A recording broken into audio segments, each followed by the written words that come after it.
Hi friends, ఈరోజు నేను అలసంద వడలు చేస్తున్నాను. అలసంద వడలు చాలా రుచిగా ఉంటాయి.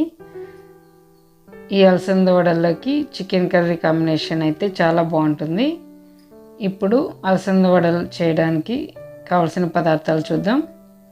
2 గ్లాసుల అలసందల్ని 4 గంటలు నానపెట్టుకున్నాను. తర్వాత ఉప్పు రుచికి తగినంత,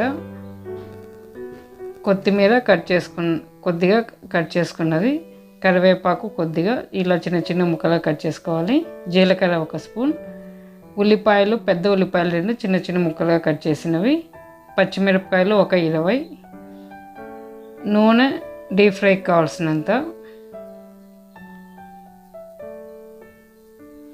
ఇప్పుడు వీటన్నిటిని రెడీ చేసుకున్న తర్వాత మనం అలసంద పప్పుని గ్రైండ్ చేసుకుందాం.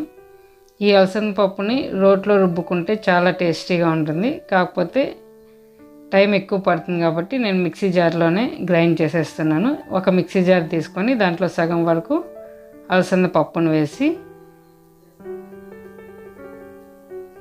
ఇందులోనే పచ్చిమిరపకాయలు కొన్ని, తర్వాత ఉప్పు కొద్దిగా వేసుకొని ఈ విధంగా మెత్తగా గ్రైండ్ చేసుకోవాలి. దీంట్లోకి నీళ్లు కలపాల్సిన పని లేదు. ఈ విధంగా పప్పు రుబ్బుకున్న తర్వాత మనం వడలు చేసుకోవచ్చు.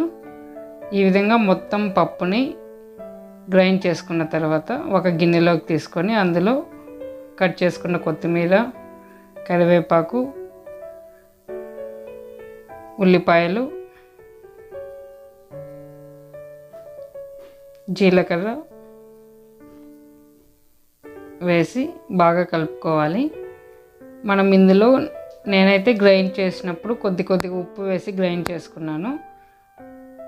కావున ఉప్పు చూసుకొని వేసుకుంటే సరిపోతుంది.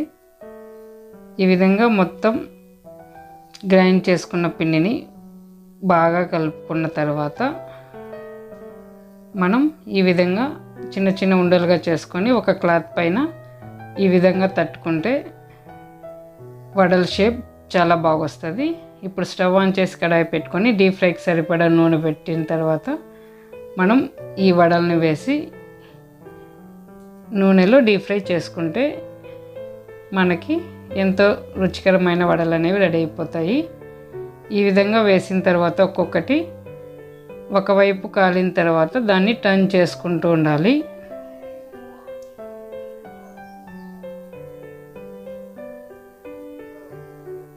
ఈ విధంగా ఒకసారికి పెనంలో ఎన్ని సరిపోతాయో వాటిలో మనం వడలను చేసుకొని 2 వైపులా గోల్డెన్ బ్రౌన్ కలర్ వచ్చేంత వరకు వడలను వేయించుకుంటే సరిపోతుంది. మనం ఫ్లేమ్ మీడియంలో పెట్టుకొని వడలు కాల్చుకుంటే చాలా బాగా కాగుతాయి. చూస్తున్నారుగా, వడలు ఒక్కో సైడ్ కాలినవి టర్న్ చేసుకుంటూ అన్ని వడలు ఈ విధంగా కలర్ వచ్చేంత వరకు మనం డీప్ ఫ్రై చేసుకుంటే సరిపోతుంది. ఈ వడలు చాలా రుచిగా ఉంటాయి. ఓకే ఫ్రెండ్స్, మీకు ఈ వీడియో నచ్చితే లైక్ చేయండి, షేర్ చేయండి, సబ్స్క్రైబ్ చేయండి. నచ్చితే కామెంట్ చేయండి. Bye friends.